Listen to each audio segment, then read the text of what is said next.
E aí, turma, sejam todos muito bem-vindos a mais um Espiritualmente Podcast, o podcast mais espiritual da internet. É um prazer ter você aqui com a gente, e você que está chegando aqui, seja pela primeira vez, ou você que já acompanha o Espiritualmente Podcast, mas ainda não se inscreveu no Espiritualmente Podcast, se inscreva. Muita gente acompanha aqui o Espiritualmente Podcast, mas não se inscreve. Então, eu quero convidar você a apertar esse botãozinho vermelho aí embaixo, inscrever-se. Do ladinho vai aparecer um sininho onde você vai apertar esse sininho para que você possa ser notificado para todo novo episódio que for ao ar no Espiritualmente Podcast, você ficar por dentro de tudo que acontece aqui. Também eu quero a sua participação. Você que está aqui acompanhando esse episódio de hoje, vem aqui. Se você está acompanhando pelo celular, embaixo do vídeo você tem um chat onde você consegue participar, deixar sua opinião, sua crítica, sua sugestão, deixar ali as suas ideias, deixar aquilo que você está sentindo aí no seu coração de dividir com a audiência. Então, você pode também participar. E do ladinho, se você está acompanhando pelo televisor ou pelo seu próprio computador, o chat ele fica do lado. Você vai perceber também que embaixo ali você vai encontrar um cifrão. Nesse cifrão, quando você clica nele, você deixa um apoio aí ao trabalho, você ajuda a gente aí com uma oferta, com uma doação, com uma contribuição. Então aperta esse cifrãozinho aí, deixa uma contribuição, um ato de generosidade aí, contribuição aí ao trabalho que a gente está realizando aqui junto com todos vocês, tá bom? Bom, gente, antes de nós começarmos o nosso episódio de hoje e apresentarmos o nosso convidado, eu quero lembrar vocês sobre a nossa viagem que vai acontecer em janeiro de 2025, que é a viagem para Israel e também para o Egito, com o professor Luiz Saião. O professor Luiz Saião é teólogo, hebraísta, linguista, tradutor da NVI, e ele vai estar sendo o nosso guia turístico durante todo o processo de passeio lá por Israel e também pelo Egito. E como o professor Luiz Saião mesmo diz, é mais do que apenas um passeio, é mais do que apenas uma viagem a turismo. É uma experiência com a Bíblia em 3D. Então, aponta o seu celular aí para o QR Code que está na tela, se você está acompanhando pelo televisor, pelo computador, ou então se você está acompanhando pelo celular, clica no link da descrição, você vai cair lá no site da Biblos Viagens e você vai ter todas as informações acerca do translado, do aéreo, do terrestre, enfim, você vai ter todas as informações sobre hospedagem, valores, tudo que você precisar tá lá, tá bom? E lembra que aqui na descrição também desse vídeo tem todos os links importantes para que você possa ter mais informações acerca de como você desenvolver mais o seu conhecimento bíblico, como, por exemplo, tem o link aqui na descrição do curso do professor Luiz Saião, que é o curso Quem Mexeu no Meu Livro, onde você vai compreender a Bíblia a partir do seu contexto original e entender curiosidades que talvez você, na sua caminhada, ainda não conseguiu desenvolver a compreensão correta das escrituras. Então você pode se aprofundar nos estudos bíblicos aí com o professor Luiz Saião, e outros links também importantes você vai encontrar aqui na descrição, tá certo? Bom, o nosso convidado de hoje é o David Hiker, que fala o seu... Hiker, é americano.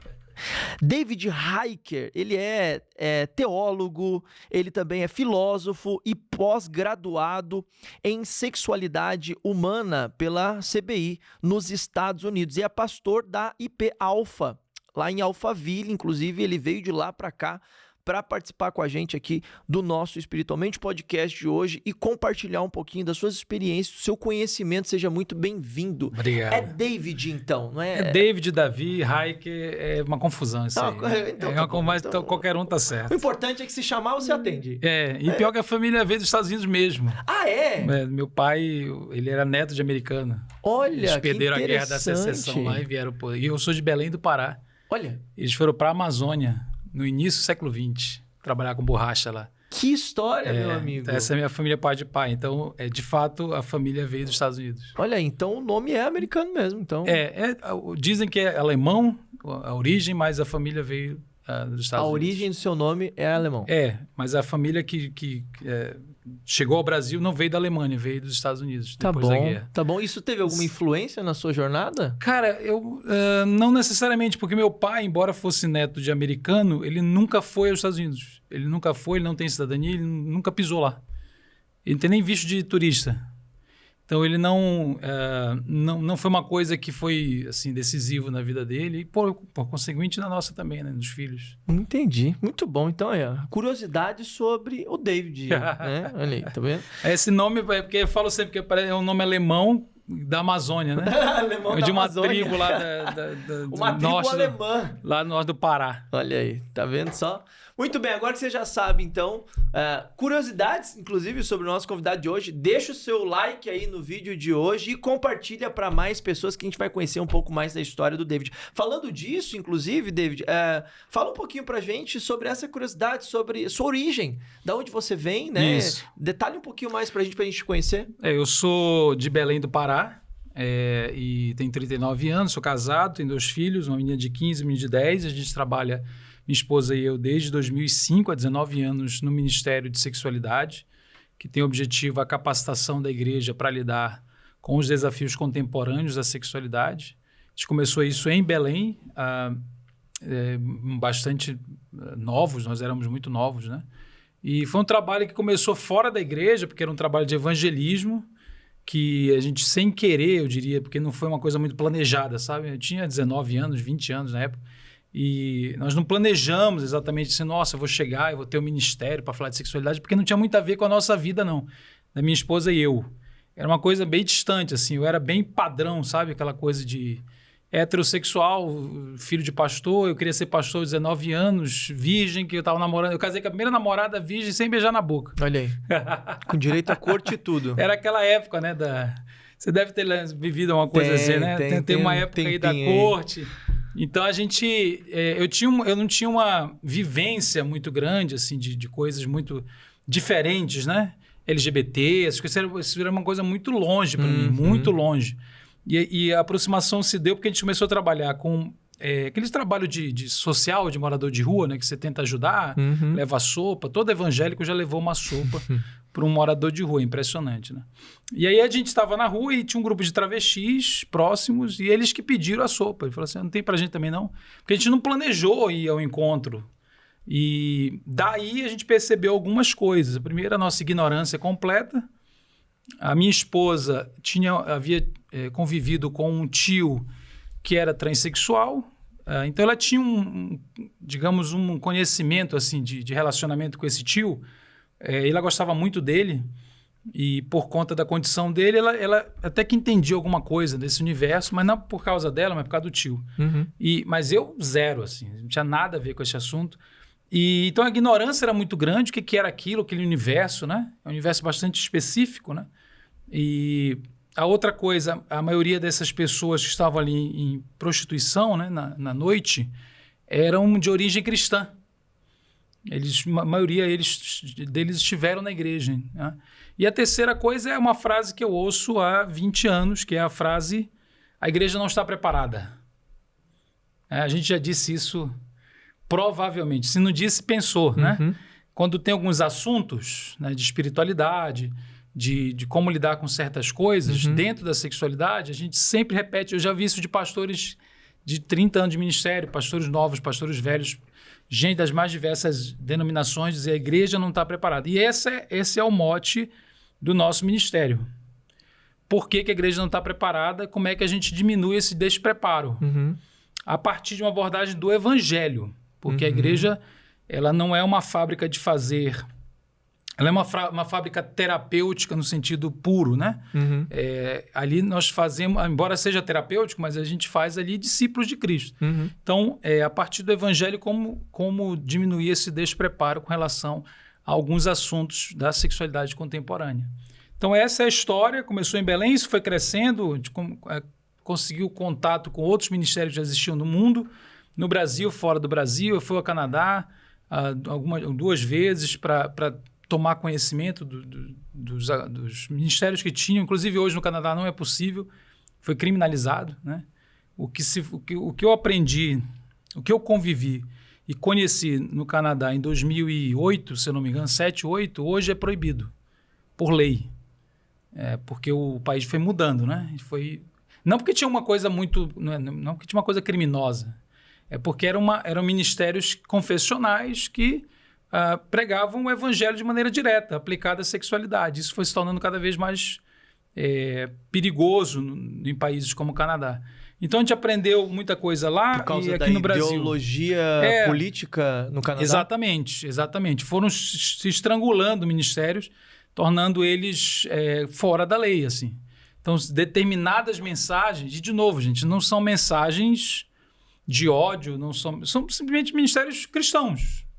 Textos bíblicos dentro da igreja. Ao homossexualismo, por exemplo. De acordo com a cosmovisão tradicional das escrituras. Eu não estou falando de nem nada, de nenhum movimento que vai ao encontro, que agride ou que violenta. Dentro da igreja, ministérios não podem fazer o que faziam há 15 anos atrás. Que era pregar a palavra... Exatamente, a partir do evangelho... sobre essas questões, né, mais contemporâneas. Ou seja, eles foram de alguma maneira censurados, silenciados e impedidos de pregar. Com certeza. Isso aconteceu há quanto tempo lá no Canadá? Olha, que foi fechado, eu não vou precisar agora mais ou menos a data, mas não tem tanto tempo não. É recente. Vou colocar uns 5 anos aí. 5 anos. Mais ou menos, tá? É mais ou menos isso. E com a visão que você teve lá no Canadá, você acha que aquilo que aconteceu no Canadá pode ser algo que venha a acontecer aqui no Brasil? Eu acho que no Brasil, algumas lideranças que não são muito conhecidas, mas foram muito importantes porque nós aprendemos muito com os erros, porque também haviam erros. Não no Canadá mais, era mais nos Estados Unidos. Porque os Estados Unidos também vê um processo semelhante, só que com um pouco mais de liberdade, né? Porque os Estados Unidos é diferente, né? Uma outra mentalidade, né? Você teve lá também? Nos Estados Unidos, não nessa época. Tá. Já tive recentemente. A minha formação ela foi online e tal, então, embora a instituição seja americana, seja nos Estados Unidos, eu não estive lá. Então, no Brasil, houve um aprendizado importante e o Brasil é diferente, do ponto de vista político, né? É diferente. Pode acontecer? Pode. Mas eu acho que teria muito mais resistência. Muito mais resistência. O nosso principal aprendizado foi se voltar para o evangelho de maneira mais pura. Porque havia uma ênfase em terapias nos Estados Unidos, que era terapias que propunham a reversão de uma atração sexual. Isso existia também. Mas porque tem uma diferença entre homossexualidade e homossexualismo no ver deles, né? No sentido de que homossexualismo era visto como uma doença e homossexualidade como um comportamento... não necessariamente semântica, assim. Não quer dizer que essas duas palavras, na verdade... Elas significam basicamente a mesma coisa, só que o que algumas pessoas insistem em dizer que o ismo denota enfermidade, mas isso não faz muito sentido. Mas eu acho que isso é uma briga besta. Eu, sinceramente, se você fala homossexualidade, você evita uma briga que não vai levar a lugar nenhum. Você ficar discutindo, eu quero falar homossexualismo só para falar. É verdade, você tem até razão, mas eu falo homossexualidade e tá bom. Porque, no fundo, são palavras criadas... Final do século XIX, elas não são palavras do texto bíblico. Não que não existia a prática, claro que existia a prática desde muito tempo, desde a lei de Moisés. Mas não tinha uma constatação era outra palavra, eram outras palavras usadas. Então, essas palavras, elas são indiferentes, porque elas foram invenções do século XIX. No final do século XIX, da medicina, da psicologia que estava se colocando como ciência ainda. E elas todas eram negativas, todas. Heterossexualidade era uma palavra negativa, era uma doença. A homossexualidade era uma patologia. Todas elas vêm de um contexto médico que não é positivo. Elas vão se positivar durante o século XX. Elas vão se transformando, entende? Em palavras certas, digamos assim. Porque elas foram sofrendo alterações de significado. Por muito tempo, inclusive o próprio movimento LGBT não usava homossexualidade, usavam gay, é uma palavra muito mais cultural, do que homossexualidade, que parece um negócio técnico, né? Você vê que é uma coisa bem... homossexualidade. É bem uma descrição de laboratório de um determinado comportamento ou de uma determinada atração. Então, não exatamente que homossexualismo significava doença e homossexualidade não. A ideia é que a igreja ela não vai produzir heterossexuais. A igreja produz discípulos de Cristo. Isso é uma diferença muito importante. Então, a igreja ela não está no mundo para casar todo mundo. Ela não está escrito de pôr todo mundo e heterossexualizar toda criatura. E de pôr todo mundo e casar toda criatura.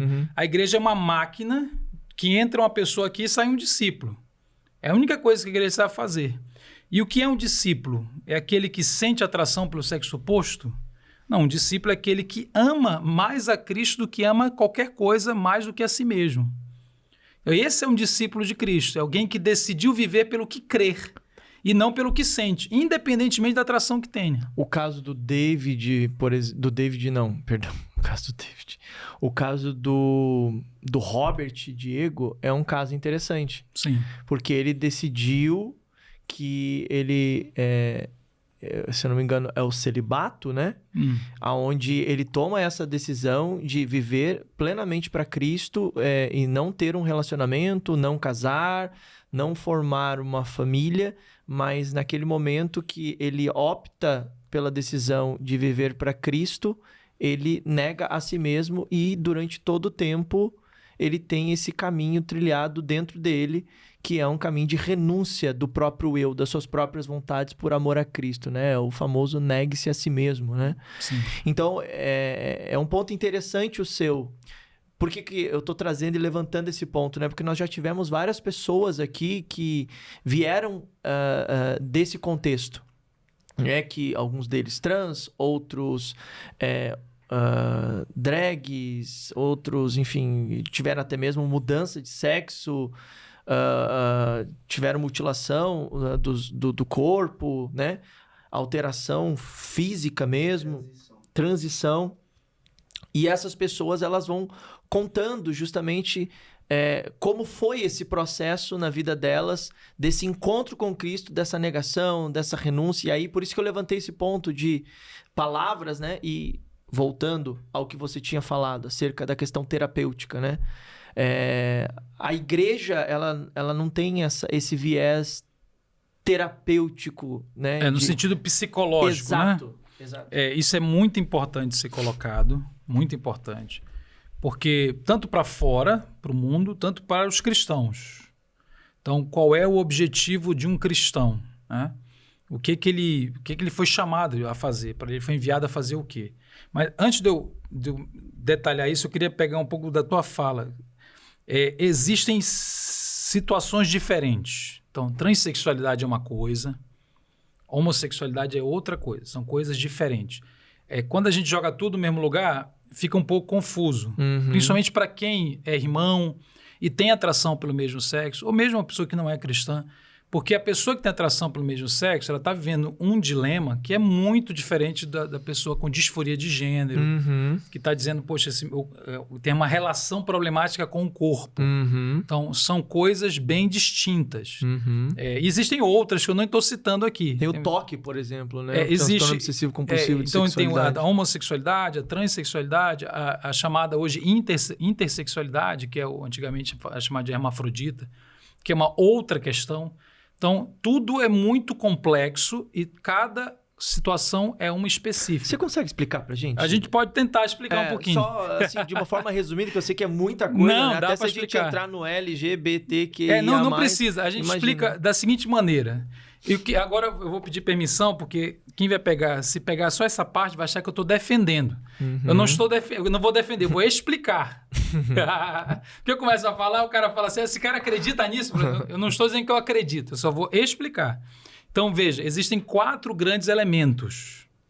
Então, vamos lá, 4 grandes elementos. Existe o sexo biológico, então pênis-vagina, né? Cromossomo XX, XY. Então, esse é o primeiro elemento. Que é o sexo do sujeito. O segundo elemento é o chamado gênero, que as pessoas cristãs têm uma versão a essa palavra, Mas, na verdade, sempre existiu a ideia de gênero. É um erro você ficar assim, não existe gênero. Calma. O que é novo não é a ideia de gênero, é uma relação específica entre sexo biológico e o tal do gênero. Isso é novo. Eu vou explicar o que é o gênero para falar da relação. Gênero são os aspectos psicológicos e sociais da sua sexualidade. Então, você nasceu com um pênis, certo? Um bebê com pênis, XY. Só que você não é uma pessoa só biológica, correto? Você vai se desenvolver, você vai ter relações, você vai ter um meio, você vai aprender.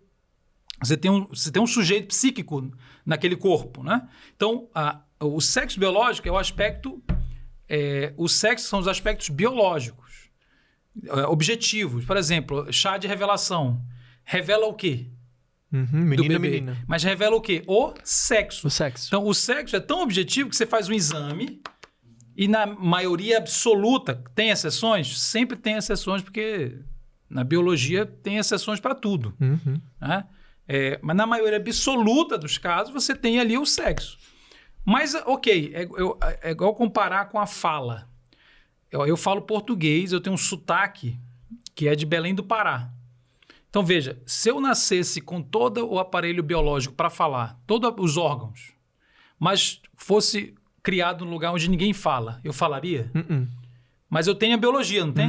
Mas ou seja, a fala não é só biologia. E a maneira como eu falo revela onde eu aprendi.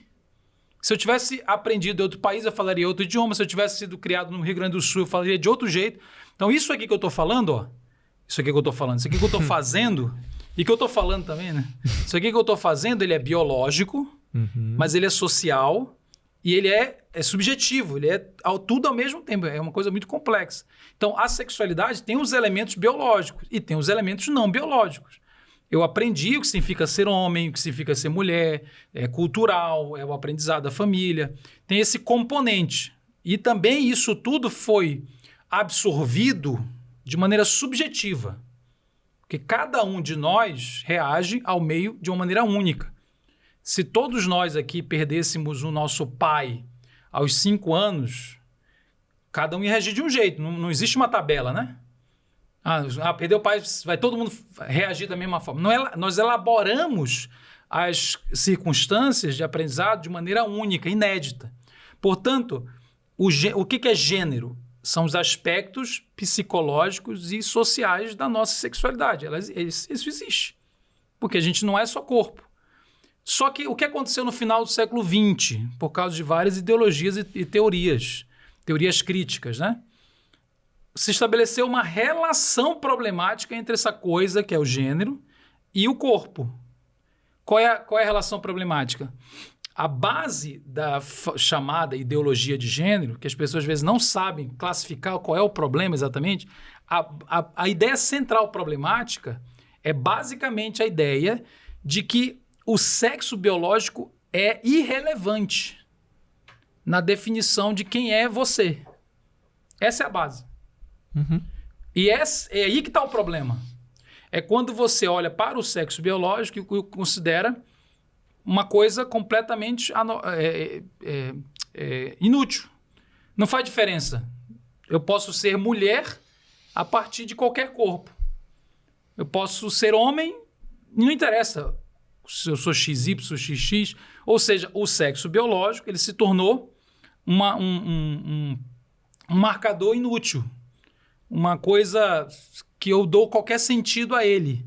Aí os cristãos falam, peraí, tá errado. Por quê? Porque o corpo, ou seja, o sexo biológico e o corpo, eles são obra de Deus. Há uma intenção por trás da criação do homem e da mulher. Se há uma intenção, não é irrelevante. Só que isso é uma visão cristã da coisa. Então, vamos lá. Eu falei que eram 4, né? Então, você tem sexo biológico, você tem essa ideia de gênero. Hoje, o gênero, ele é resumido na expressão como eu me sinto, como eu me vejo. Então, eu olho no espelho e faço, mas o que eu me sinto? Como eu me identifico? Aí eu falo homem, mulher, nem homem, nem mulher. Eu crio uma identidade a partir da minha própria percepção sobre mim. divorciada de qualquer aspecto objetivo do sexo. E aí, por isso que identidade de gênero é uma coisa absolutamente sem limite. Porque você pode ser o que você quiser, literalmente. Você não tem que ir no médico para ele te dizer qual é o seu gênero. Você não tem um exame que vai provar o seu gênero. Você fala, não, eu sou não binário, eu sou binário, eu sou queer, eu sou mulher quase homem. Entendeu? E também, o que me impede de mudar? Você entendeu? Eu passo 10 anos dizendo eu sou homem, eu posso dizer depois eu sou mulher. Eu não tenho que... Não tem nenhuma força que está... É a minha própria percepção. Então, gênero e sexo são esses dois elementos. O terceiro elemento é a orientação sexual, que é para onde aponta o desejo. Então, você tem primeiro os aspectos biológicos. Então, uma criança nasceu, tem pênis. Você vai olhar e falar menino. Né? Você está dizendo que aquele corpo é masculino. Para a galera contemporânea, você já fez uma agressão. Sim. Por quê? Porque você está dizendo que ele é menino. Segundo eles. Porque para eles o sexo significa o quê? Nada. Nada. O que esse corpo com pênis quer dizer o quê? Um corpo com pênis. Ele vai dizer... né? Exatamente. Ele, o corpo, quando puder, dirá quem é. Por que nós estamos dizendo que ele é menino? Então, para a ideia contemporânea, o homem e a mulher é uma imposição social. Uhum. Por isso que a mulher, principalmente a mulher, né? É como se mulher não existisse. A gente que criou a ideia de que tem uma mulher naquele corpo com vagina. Então, o sexo biológico e o como eu me sinto. Aí tem o terceiro, que é a orientação, é o desejo. O desejo, tá? Que é para onde aponta a minha atração. Então, veja que gênero não é a mesma coisa de desejo. Eu posso, por exemplo, nascer com pênis, me achar mulher, me identificar com mulher, porque, de novo, a minha identificação não está restrita à biologia, e ter atração por mulher ou por homem, ou por ambos. Então, eu posso ser uma mulher com pênis heterossexual. Se, por exemplo, eu sou uma mulher trans, né? Nasci com pênis, sou uma mulher, mas eu me relaciono com mulheres, então eu sou uma mulher trans homossexual. Não sei se ficou confuso. Se ficou confuso, você está entendendo. Se não está confuso, você não está entendendo nada. Então, imagina um Lego com 4 peças que você monta como você quiser. Uhum. Você entendeu? Então, a primeira peça é o sexo. Você vai colocar pênis ou vagina? Aí você coloca pênis. Aí aqui tá homem ou mulher. Eu estou simplificando, tá? Tá. Aí você coloca aqui, tem pênis aqui. Eu vou colocar mulher. E agora, ela vai se relacionar com mulheres ou com homem? O que você quer? Aí você coloca lá homem ou mulher. Entendeu? Então, são 3 elementos que se relacionam e eles vão construindo novos formatos. Sexo biológico, gênero e orientação. O último é a estética de gênero. Aí se complica mais ainda. Porque como é que eu vou me apresentar ao mundo? Uhum. Entende? Como é que eu vou me vestir? Como é que eu vou... Quais são os acessórios que eu vou usar? Como é que é a minha aparência? É a estética. Tá? A estética é absolutamente variada. Entende? Então, eu sempre dou o seguinte exemplo. Olha para mim assim. Ó, eu tenho uma estética masculina. Eu nunca tive problema com isso. Eu quero dizer, eu nunca tive problema com estética. Eu sei que tem pessoas que são consideradas efeminadas. Isso é uma questão de estética, consideradas masculinizadas. Então, eu tenho uma estética masculina. Imagina que eu tenho vagina. Então, eu apareço para você um homem, não é isso? Uhum. Só que eu tenho vagina. Então, meu sexo biológico é fêmea, eu me vejo como um homem e tenho estética masculina. Uhum. Aí, eu sou atraído por quem? Por exemplo, Tammy Gretchen. A Tammy Gretchen, bom exemplo. Ela tem uma biologia feminina, ela se identifica como homem, o segundo elemento, né? Então, o primeiro elemento é biológico, né? Vagina. Nasceu com a vagina, com XY. ela tem uma identificação masculina, eu acho que ela se relaciona com mulheres. Isso, é casada e tem um filho. Isso. Então, ela é uma pessoa, do ponto de vista dela, ela é heterossexual. Uhum. Porque ela se vê como um homem e ela está com uma mulher. Uhum. Entende? Entendi. Então, os 4 elementos. Biologia, como eu me vejo, gênero, com quem eu me relaciono e como eu apareço ao mundo. Uhum. Qual é a minha estética de gênero. Tem um caso também agora recente do Massa Fera, que era homem e agora... Sim, ele fez toda a transição. Então, ele se identifica como mulher e ele aparenta ser uma mulher. Mas isso tudo eu estou simplificando, tá? Isso que eu estou falando aqui, eu estou simplificando. Porque cada um desses elementos ainda complica mais pela indeterminação. Entende? Porque pode haver uma indeterminação. Alguém pode dizer assim, eu não sou homem nem mulher. Entende? Eu ser atraído por quem? Por nada. Eu posso ser um assexual. Eu não sou atraído por ninguém. Eu posso ser um não binário. Eu posso ser... O que mais? A estética pode ser confusa. Existem algumas estéticas que você olha... Você não consegue Você identificar. não consegue ver se é homem ou mulher. Que é uma estética mais queer, chamada de queer. Que tenta justamente não se enquadrar em nenhuma caixa. Já o transexual, ele vai ter de se enquadrar numa caixa na maioria dos casos. Porque ele faz uma transição. Ora, transição requer 2 polos, né? Sai de um e vai para outro. Sai de um, vai para outro. Então, ele está meio que, de maneira indireta, reforçando os polos. O tal do binarismo, né? Porque senão não haveria transição. Uhum. Então, há quem questione a própria ideia de transição. A ideia de indeterminação. Cara, é uma confusão. É porque é um processo profundo de desconstrução. Né? De desconstrução. Dá para você explicar para a gente origem disso? A origem disso é bastante complexa. É o século XX. Então, o século XX, ele vai produzir, principalmente depois do pós-guerra, uma série de filosofias. A base delas, a maioria é chamada de teoria crítica, de movimentos filosóficos no Ocidente, na Europa e nos Estados Unidos, que vão estar questionando esses papéis de gênero. Porque eles entendem que as estruturas sociais normais, entre aspas, são opressivas. E a gente precisa se libertar dessas estruturas para podermos para que a gente possa ser pessoas felizes. Então, isso vem no bojo dessa teoria crítica e da revolução sexual, que aconteceu também na segunda metade do século XX. Revolução sexual está questionando todos os paradigmas sexuais. No início era casamento, virgindade, né? Sexo, orgasmo feminino, lugar da mulher na cultura. Então, para que você tivesse uma leitura diferente da sociedade, desconstruir o patriarcado, a ideia de que o homem é mandando e ele é o vilão, para que se desconstrua tudo isso, você precisa desconstruir a sexualidade também. Então, começou com a luta pelos direitos sexuais da mulher. Tem uma autora muito conhecida, que é Simone de Beauvoir. Ela tem um livro chamado O Segundo Sexo, que o livro é de 48, se eu não me engano, mas é ali na década de 50 que ela fica mais conhecida. E ela, nesse livro, já vai dizer que a nossa vida ela não é biológica.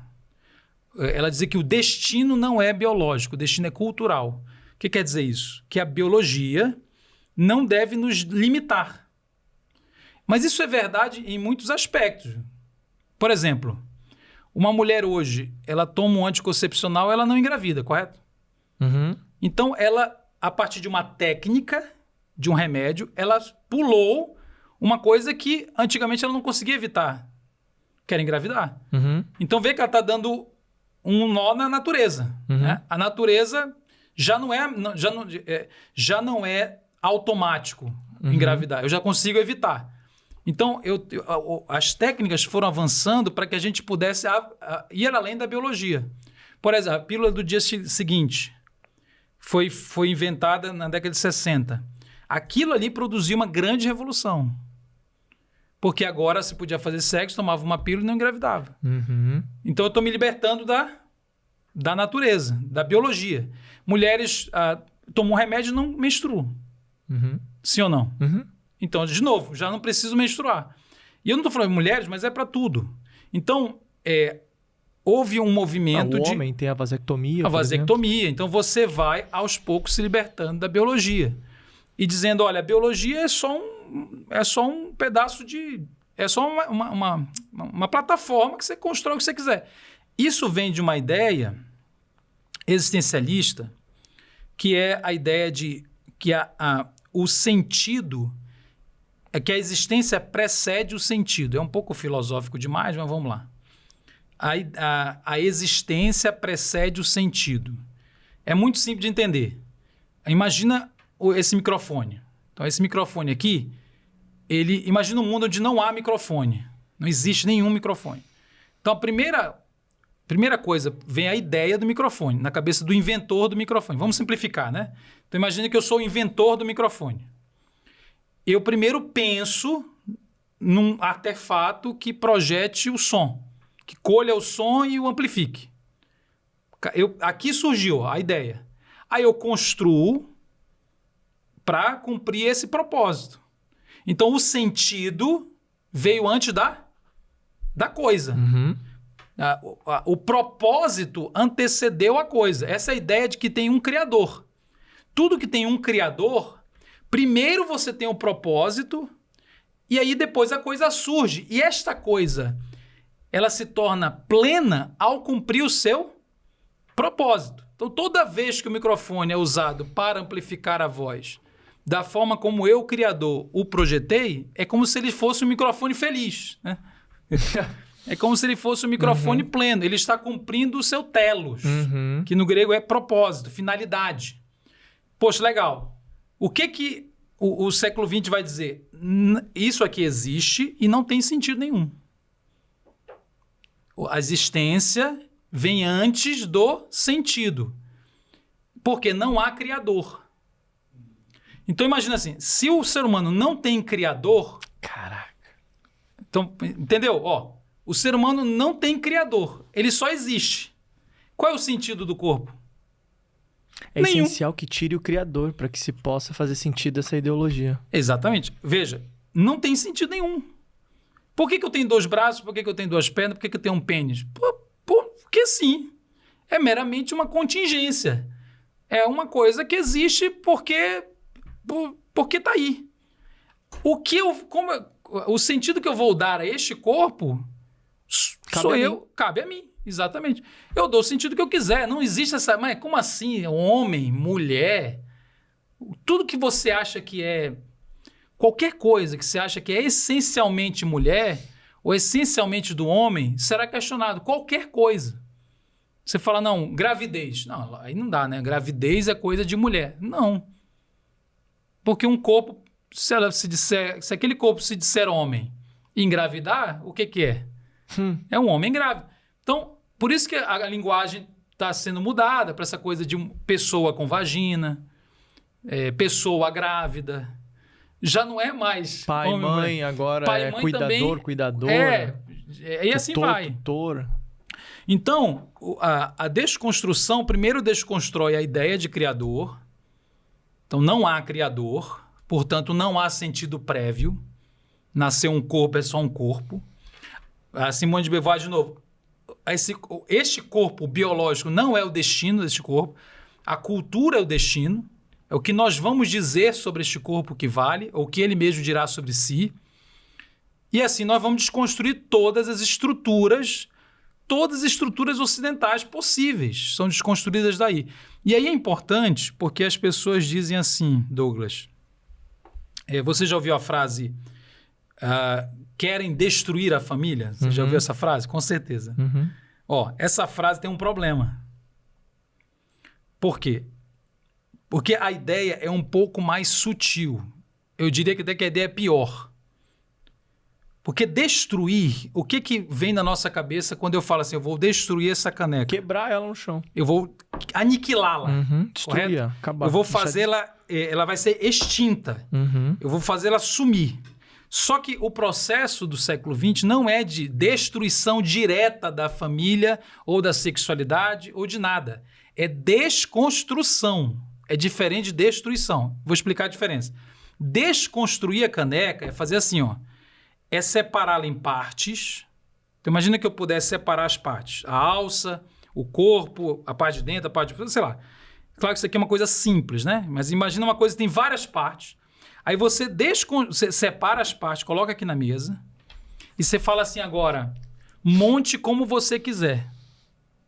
E todas as configurações que surgirem são tão naturais e legítimas quanto aquela que você considerava que era a única natural.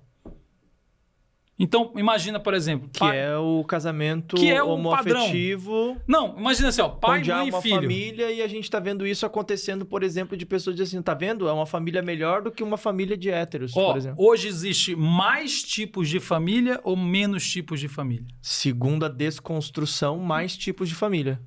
Você entende quando a gente fala destruição da família? Não tem um problema? Porque a destruição, mas como subproduto a partir da desconstrução. Hoje tem mais família.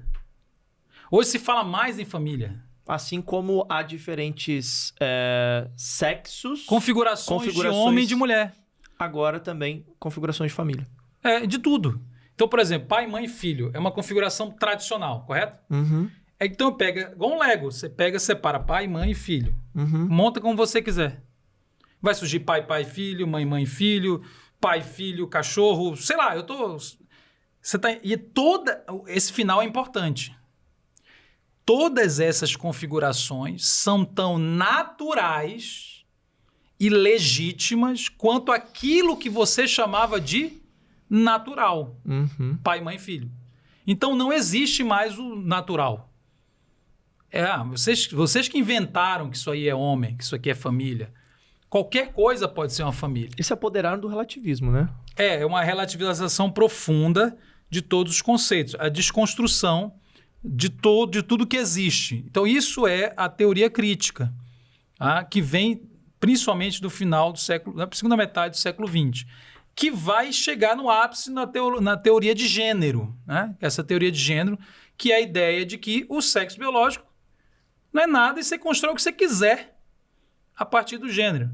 Tanto é que você quer um exemplo de mudança de paradigma? Durante o final do século XX, tentava-se provar que a homossexualidade era genética.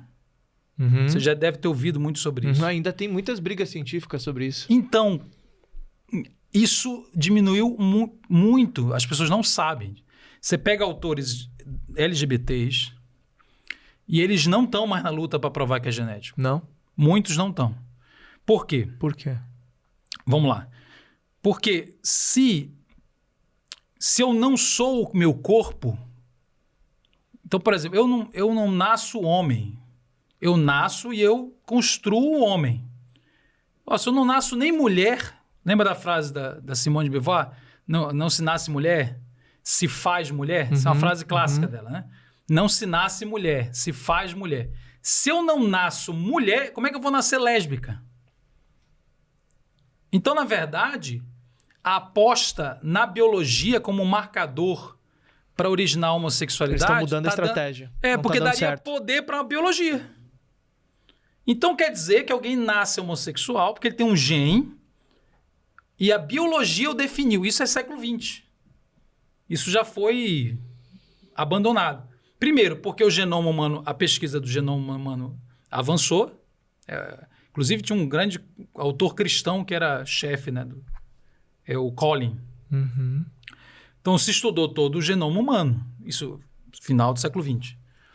E não se achou esse tal de gene homossexual. Por quê? Porque o gene, sozinho, não é capaz de definir coisas tão complexas como sexualidade.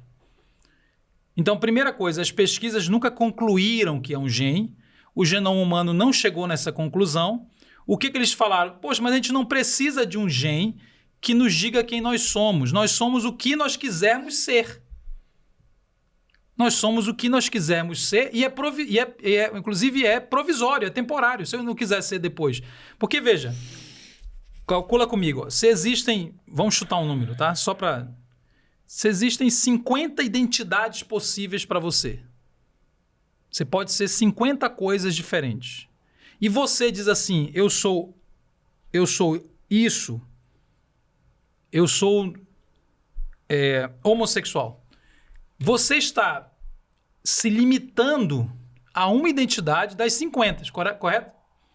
Então, você abraçar uma coisa como biológica e eterna, imutável, te restringe mais do que você dizer, não, eu sou isso aqui, mas porque eu me construí. E se eu quiser, eu construo outra coisa. Então, a ideia do gênero é uma pós-identidade. Porque a identidade, ao invés de me libertar, ela me limita. Ora, se eu sou A, eu podia ser de A a Z. Eu escolho uma, eu estou perdendo mais do que eu estou ganhando. Então, a ideia é assim, você não é o seu corpo, você não é a sua biologia. Você sabe o que significa a palavra transexual? O quê? Trans significa além. Sexo. Além do sexo. Além do sexo.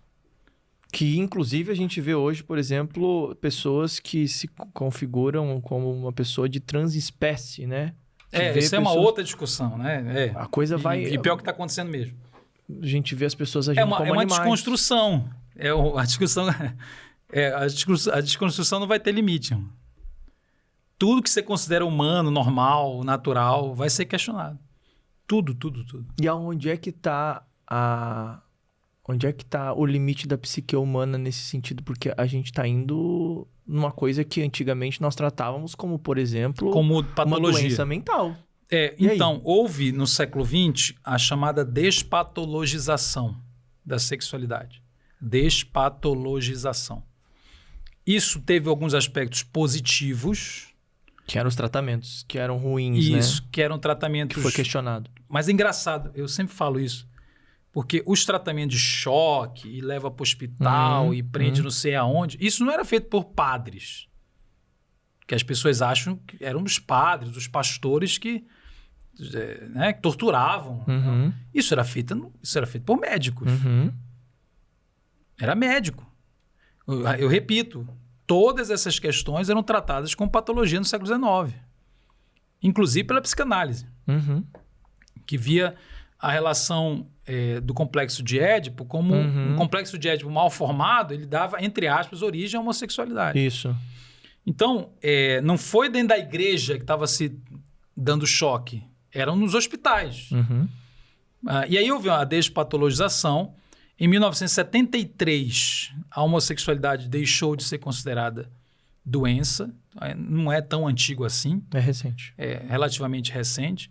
Isso só se consolidou na década de 80 de fato, porque primeiro começou em 73, mas depois em 80, na década de 80 se consolidou no mundo todo. Por conta deles falarem que era ineficiente. Não, o primeiro passo foi, né? Em 1973 na Associação de Psiquiatria Americana, a APA. Houve uma votação. É uma história até interessante. Porque foi meio que político o negócio.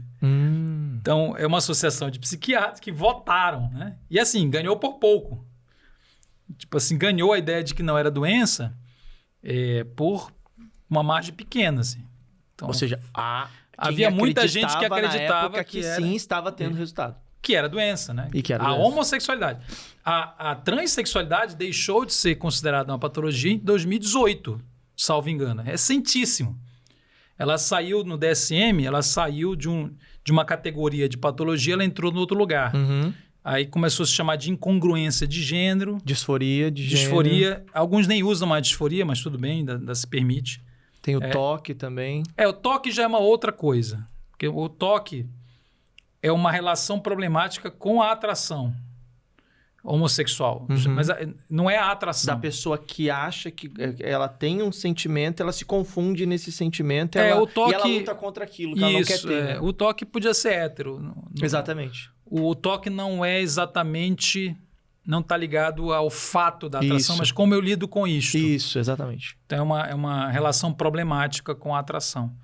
Ou talvez com a não atração, porque eu acho tanto que eu tenho tanto medo de ter uma atração. Isso. A fuga que eu fico preocupado de achar que gosta. Super vigilante, porque eu não posso ter essa atração. Meu Deus do céu, o que aconteceria comigo se eu tivesse essa atração? Então é uma relação problemática com a própria pessoa. Então, falando da despatologização, houve coisas interessantes, porque pessoas pararam de ser tratadas também de maneira equivocada, só que é isso, quer dizer, principalmente quando chega o assunto de transexualidade, há dois problemas. O primeiro, a pesquisa. Porque hoje é interditada qualquer tipo de pesquisa que não vá na direção de uma certa visão do assunto. Uhum. Porque já é transfobia. Uhum. Se alguém propor qualquer coisa que não seja a transição... É um crime. É um crime. É literalmente um crime. Então, não poderia ser assim, isso é um problema. Isso é um problema. Porque você está dizendo, olha, só tem um jeito de tratar o sofrimento. Só para deixar claro, a disforia de gênero, ela é real. Ela é um sofrimento real. Sim. Que está sendo banalizado. Então, existem pessoas que, por conta da influência cultural, acabam enveredando nesse ecossistema trans. Isso. E que, no fundo, não tem a disforia. Exato. Mas a gente tira essa massa e pega a pessoa que tem. É uma porcentagem muito pequena. Então, assim, a literatura vai falar de coisa como 0,05 ou menos do que isso, dependendo do tipo. Porque é um problema de dizer estatística. Por quê? Porque essas coisas elas não são monolíticas. Uhum.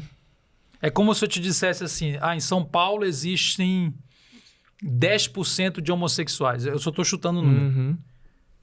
Como é que você sabe? Porque um homossexual é o quê? É uma pessoa que faz sexo com homem, é uma pessoa que tem atração por homem, mas eu posso fazer sexo com homem uma vez na vida e nunca mais fazer. Eu sou homossexual, para a estatística. Então, as experiências sexuais são muito variadas. Muito variadas. Então, é muito difícil falar uma estatística, mas vamos lá, 0,5, até menos, 0,1 a 0,5. Essas pessoas, elas experimentam um sofrimento. O sofrimento é real. Uhum. E não é uma escolha dela, o sofrimento. Uhum. Então, fazendo uma má comparação, porque eu vou comparar com uma doença... como dizer que a depressão é frescura, por exemplo. Não só isso. Eu vou comparar com a anorexia. Mas eu estou comparando a título de didático. Eu sei que a anorexia é uma doença e aqui já não é considerada doença. Então, só para você entender o raciocínio. É assim, uma pessoa anorexa, ela tá magra, ela olha no espelho e se vê gorda. E ela sofre por isso. Ela passa mal.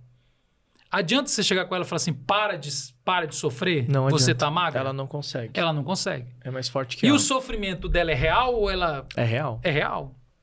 Ela decidiu ter o sofrimento? Não, ela tem um sofrimento. Involuntário. Então, veja, a disforia é um sofrimento. Uhum. Eu olho para o meu corpo... E não me aceito. E não me identifico, não me aceito. Aquilo ali tá errado, aquilo ali tá errado, aquilo ali tá errado. Mas aonde foi construído isso? Não, calma. Senão eu me perco aqui. Vamos lá. Esse problema ele é real e ele está em sofrimento. Qual deveria ser a atitude científica? Quais são as possibilidades para tratar este sofrimento? Uhum. Mas não é assim que se trabalha. Só tem um jeito de fazer esse sofrimento diminuir. É você aceitar aquilo que você está vendo e transicionar. Não que está vendo. É não aceitar o que está vendo. Uhum. A minha mente aponta para um lado... O que está vendo na cabeça, não na aparência. Isso, ok. Então, minha mente aponta para cá, meu corpo aponta para cá. O que você tem que fazer para parar de sofrer? Trazer o corpo... Para a mente. Para cá. Para onde você está se vendo na mente. Exatamente. Para aquilo que você está construindo na cabeça. Eu não posso questionar a minha... Seu sentimento, sua mente. A mente. Não pode. Eu não posso questionar, poxa, mas por que eu estou rejeitando meu corpo? Uhum. Isso aqui não pode ser feito. Uhum. Porque isso aqui é crime. Eu não posso dizer para uma criança... Que é o segundo problema. É a criança. Uma criança de 6 anos, ela diz, estou no corpo errado. Porque ela está com algum tipo de inadequação de sofrimento. Tudo bem. Uhum. Estou no corpo errado. O corpo está para cá e eu acho que eu sou menina. Eu tenho 6 anos. Uhum. Eu não posso questionar o que essa criança está dizendo. Porque senão eu sou transfóbico. Uhum. eu tenho que aceitar que é verdade o que ela está dizendo e trazer o corpo dela para cá, bloqueando puberdade, principalmente. Como se a criança tivesse capacidade de decidir algo nesse sentido. E aí a literatura vai dizer que 85% das crianças que dizem que estão no corpo errado não são transexuais. Olha aí. Esse dado é de um autor chamado Dal Galarrondo. Eu dou até o livro. É um livro é um autor muito usado em graduação de psicologia. Ele sempre escreve sobre DSM. DSM é o apanhado de patologias e questões psicológicas. Dal Galarrondo, todo estudante de psicologia conhece o Dal Galarrondo. Você abriu o livro dele, ele diz 85%... Falhei na faculdade. Todo é um exagero, né? Todo é um exagero. Sempre há uma exceção. Não, claro. Ó, vou até mostrar para ti. Dal Galarrondo. Aqui, ó. Aparece rapidinho na Amazon. Achei ele. Esse livro aqui, literalmente. Uhum. Ó, Psicopatologias e Simbologia dos Transtornos Mentais.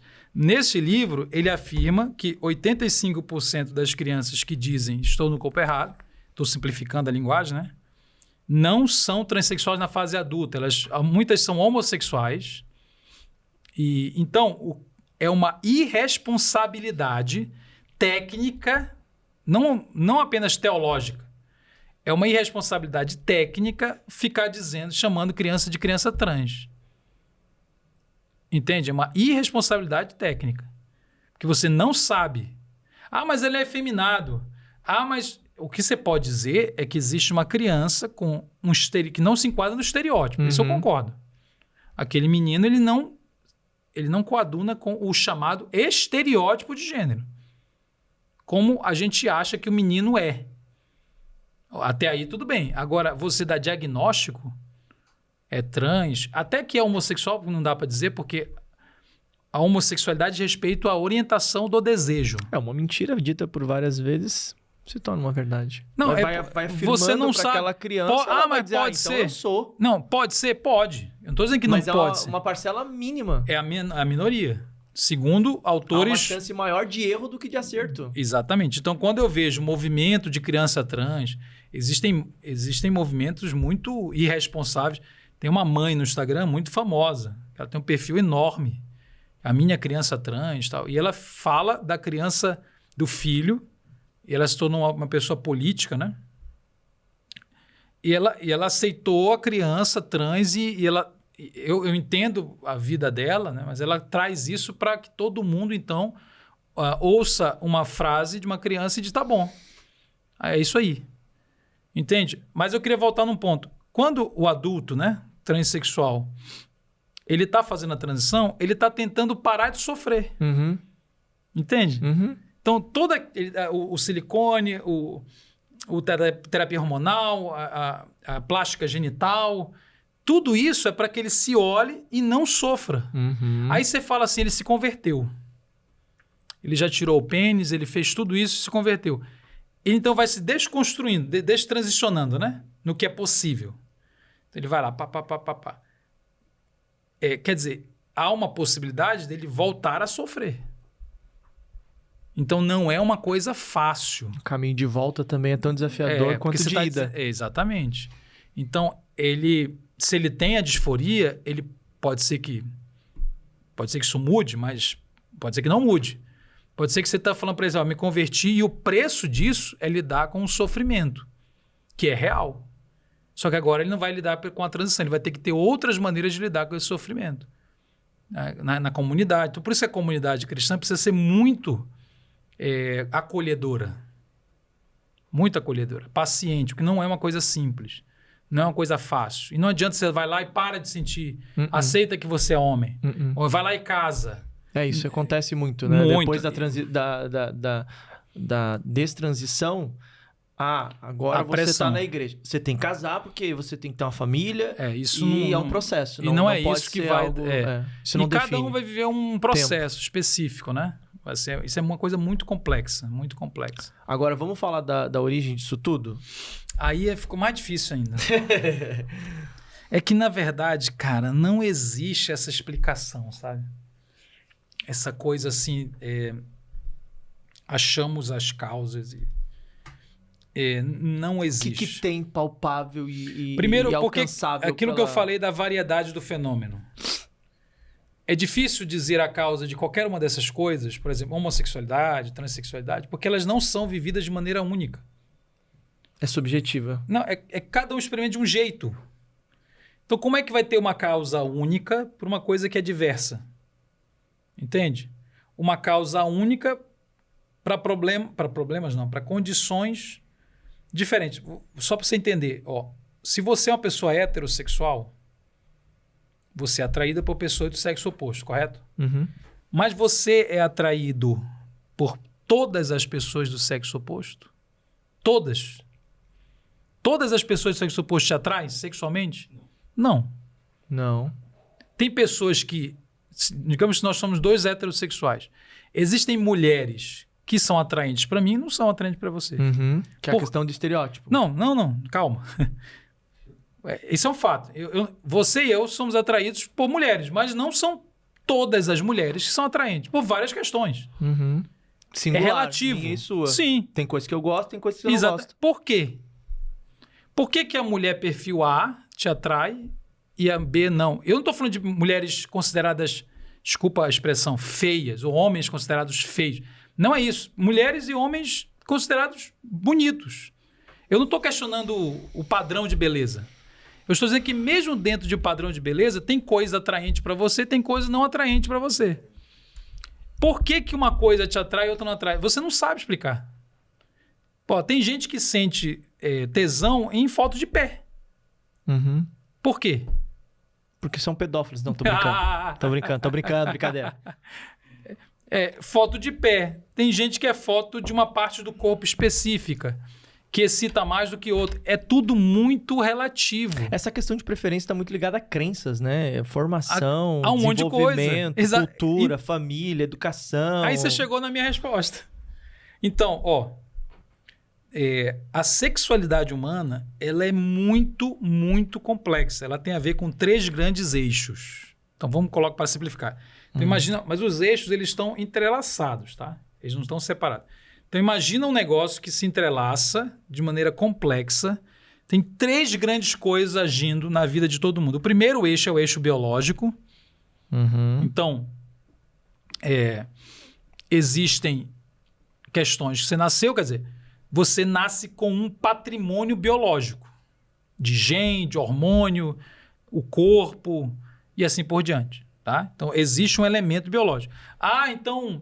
Você está dizendo que é genético? Não, eu estou dizendo que todo mundo... Que a gente tem gene.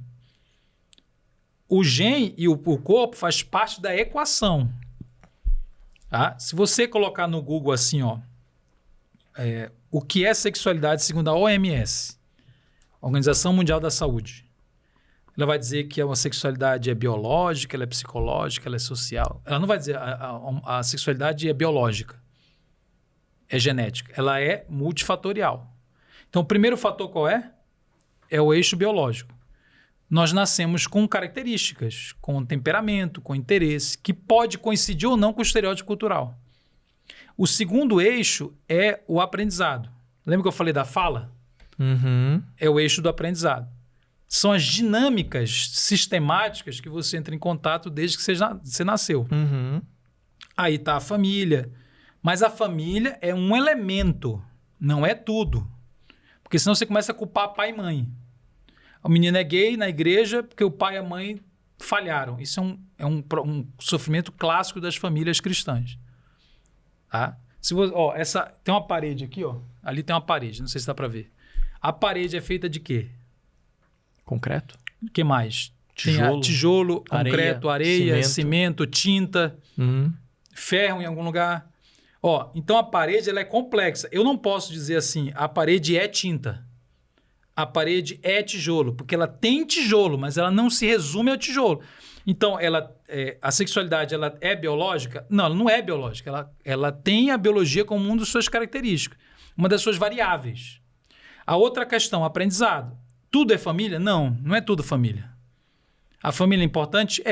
Como uma parte da equação. Não só a família, as relações de aprendizado. Por exemplo, muita gente fala assim, esse fulano é assim porque foi abusado sexualmente. Você já deve ter ouvido isso. Sim, e a gente tem influência disso também na escolha de gênero, muitas vezes, por conta de traumas emocionais que as pessoas elas têm uma dificuldade de entender a questão do que elas sentem. Aí entra a questão que você trouxe, porque isso tá gênero e orientação sexual. Isso está na zona do aprendizado. Está na zona do aprendizado. Ou seja, mas não é uma forma de aprendizagem. Isso é uma influência. Não é certo ou errada. Isso é uma influência. Isso. É uma influência. Mas não dá para você categorizar. Não. Tipo assim, fui abusado, vou me tornar X. Não, porque eu fui abusado aos 10 anos de idade e eu não me tornei exatamente um homossexual. Aí você chega na terceira elemento. Mas eu conheço pessoas que dizem que sim. Pois é, mas quando você fala as pessoas dizem que sim, você tem um problema. Quando a gente olha para a nossa história, nós também somos seletivos. Eu não estou dizendo que aquilo não influenciou a pessoa. É claro que influenciou. Eu não estou dizendo que a pessoa está mentindo. Ela está falando a verdade. Aquilo foi muito importante. Uhum. Só que ela faz a leitura também de maneira limitada, porque ela não consegue capturar todos os elementos emaranhados do passado que produziram quem eu sou, quem ela é agora. Então, veja, você acabou de falar o terceiro elemento, que é o elemento da subjetividade. Então, vamos lá. Biologia, aprendizado, subjetividade. O que é subjetividade? É a maneira, eu já falei ainda há pouco, a maneira inédita pela qual nós elaboramos tudo o que acontece conosco. Você acabou de dizer, eu passei por uma violência na infância, ela te influenciou de alguma maneira, mas não da maneira como fulano diz que influenciou. Por quê? Porque você é um ser inédito que elabora, reage aos elementos do mundo, da vida, à sua forma, à sua maneira. Por isso que é problemático você ficar criando tabela. Não tem como. Não tem como.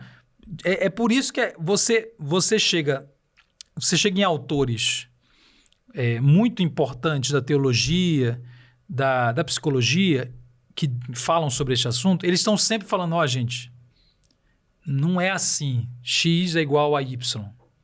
É uma equação, existem muitas variáveis. Se a pessoa está te falando uma coisa, você acredita. Olha, a falta de pai foi muito importante na minha vida e me produziu isso, isso, isso.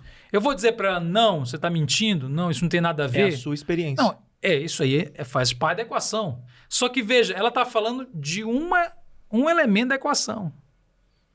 É que vários outros ela nem tem consciência de como eles se entrelaçaram na história para que ela vivesse o que vive hoje. Entende? Então, os autores vão falar de maneira muito humilde, falar assim, não existe essa causa monolítica.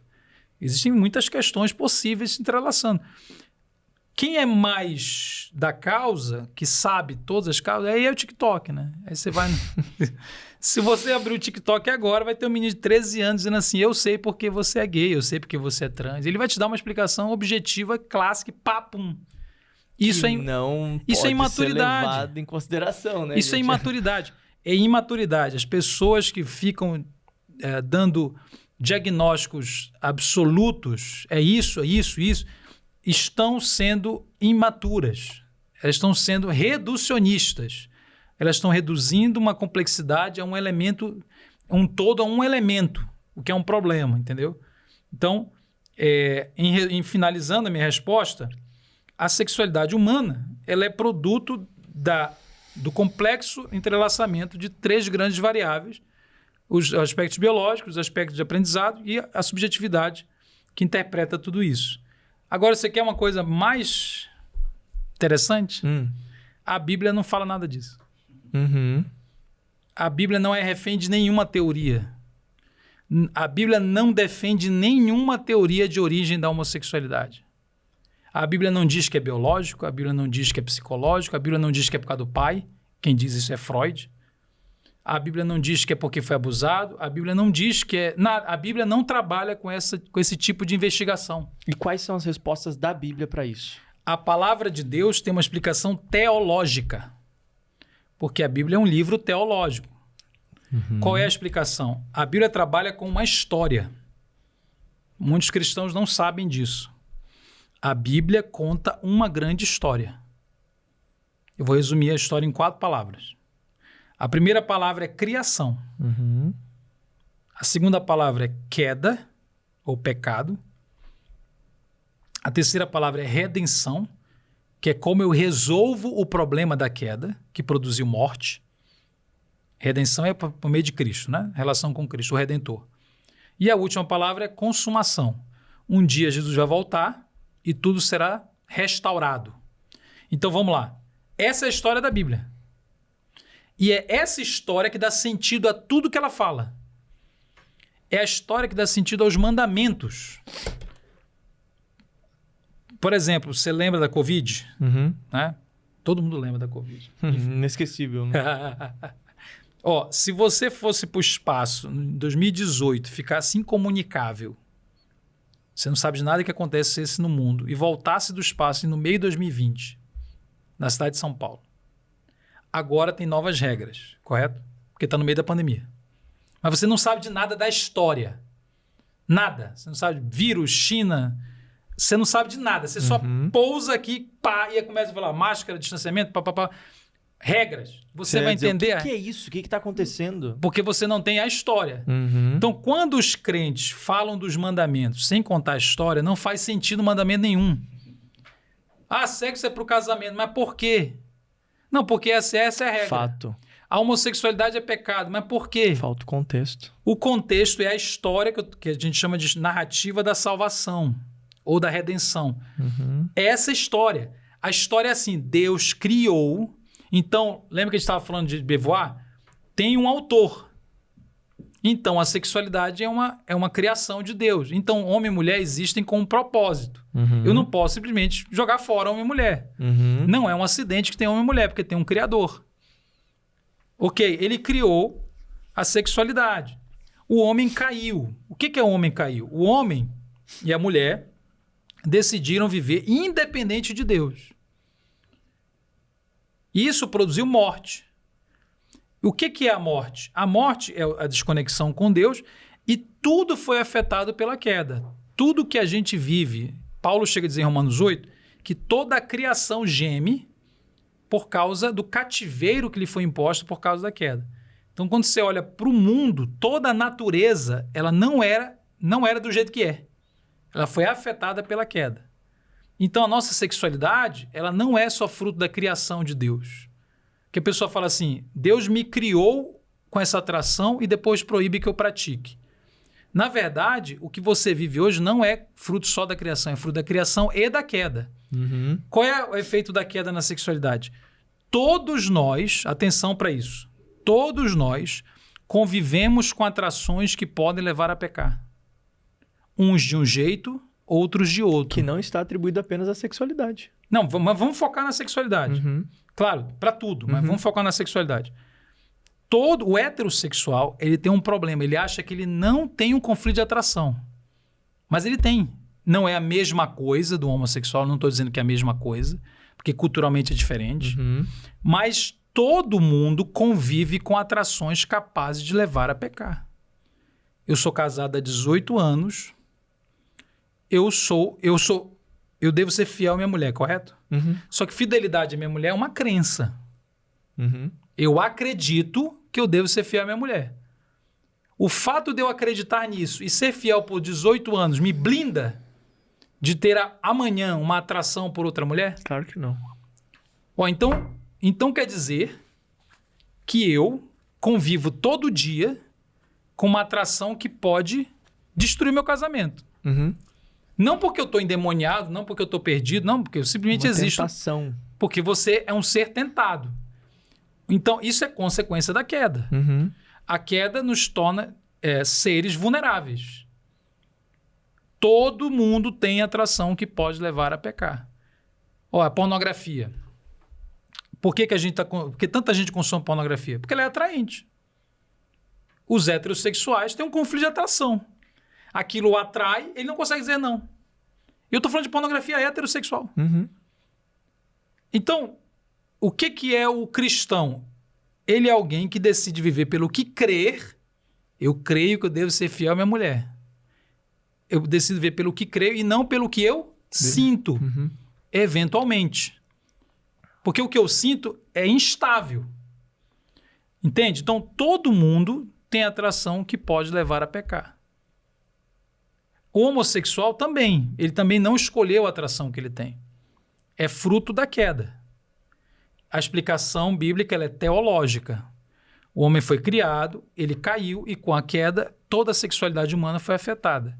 E nós convivemos com atrações que podem levar a pecar. Agora, tem uma pergunta que a Bíblia não responde, que é por que eu sou afetado pela queda de um jeito e você é afetado de outro? Realmente, essa resposta não existe. Eu não sei. Por que você experimenta determinadas questões e eu outras? No corpo, no psiquismo, no social. Por que uma pessoa nasce na miséria num país africano em guerra e outro nasce na Suécia? Porque a miséria a gente entende que é por causa da queda, correto? Uhum. Mas por que esse cara é mais afetado que esse nesse aspecto? Eu não sei. Por que eu lido com doenças físicas que você não lida? Por que uma pessoa nasce cega e a outra não? Então, a queda afeta todos. A Bíblia não explicita por que ela nos afeta de maneira não uniforme. Não é uniforme. Cada um vai experimentar a queda de uma determinada forma. E aí, o que resolve a queda? Não é a heterossexualidade, é a relação plena com Cristo. É em Cristo que você vai ter plenitude. Que para as Escrituras, se você tiver a heterossexualidade, mas não tiver Cristo, o que acontece com você? Você continua morto. Como que você explica, por exemplo, hoje as igrejas que estão se tornando igrejas inclusivas, como da Lana Holder, que atraem as pessoas e estão trazendo essa instrução, essa orientação justamente acerca disso, né? Porque, de fato, o que você falou faz todo sentido. Não é sobre o fato de você ser homem ou sobre o fato de você ser mulher, mas é sobre você entender a história da Bíblia. Mas aí entra o caso, né? Existem pessoas que estão contando a história de forma errada. Ah, claro, com certeza. Como é que a gente explica isso? Cara, deixa eu falar assim, igrejas consideradas afirmativas, que é o nome da moda, né? Outros chamam de inclusivas, mas tem gente que não gosta desse termo. Essas igrejas, para mim, não só da Lana Holder, mas tem várias outras e várias figuras também evangélicas que pregam um evangelho permissivo com relação à questão LGBT, da prática da homossexualidade, de outras sexualidades que a Bíblia condena. Estas igrejas são igrejas heréticas e ponto. Elas são igrejas elas são igrejas covardes. Eu vou te explicar por quê. Porque assim, imagina que tem duas pessoas que precisam se relacionar. Então, a relação dessas duas pessoas é inevitável, tá? Fulano e fulano, tá? Só que esta pessoa aqui, ela pede uma coisa, ela quer que essa pessoa aqui entregue algo que essa pessoa não pode entregar. Ok? Uhum. Como é que vai ser a relação dessas duas pessoas? Vai ser uma relação tensa. Uhum. Só que imagina que elas não podem deixar de se relacionar. Elas têm de se relacionar. E elas têm que conviver com uma tensão. Porque uma demanda da outra uma coisa que essa outra não pode entregar. Tá vendo, amor? Não, tô brincando. Então, isso aqui é a igreja e o mundo. A igreja e o mundo podem deixar de se relacionar? Não pode. Porque a missão da igreja é intramundo. Uhum. O que o mundo demanda da igreja? Ele não demanda respeito, convivência pacífica. Isso é mentira. O mundo demanda da igreja a aprovação moral, teológica e social de todas as práticas sexuais populares. É isso que o mundo demanda da igreja. A igreja olha para o mundo e fala assim, eu não posso entregar isso, é impossível. Porque se eu entregar a aprovação teológica e moral de tudo que você está pedindo, eu me desconfiguro. Eu viro outra coisa. Eu me torno uma não coisa, uma não igreja. Então, há uma tensão no ar, porque a igreja vai continuar pregando coisas que o mundo odeia. E o mundo continua demandando da igreja uma coisa que ela não pode entregar. O que a galera faz para fugir desta tensão covardemente? Tem duas saídas. Tem 2 saídas. Você está anotando aí, né? Tô. Você acha que eu sou besta? Eu esqueci de trazer meu livro, cara. Eu lembrei agora do meu livro. Vai. Eu saí de casa tão doido. Vai, manda, continua. Tem 2 saídas para essa tensão. A primeira saída é legalismo. Legalismo, como é que eu vou chamar? É o legalismo frio e soberbo. Que é quando irmãos dizem assim: vocês querem a minha aprovação? Vão tudo para os quintos dos infernos. Eu quero que vocês vão para o fogo do inferno, porque eu sou melhor que vocês.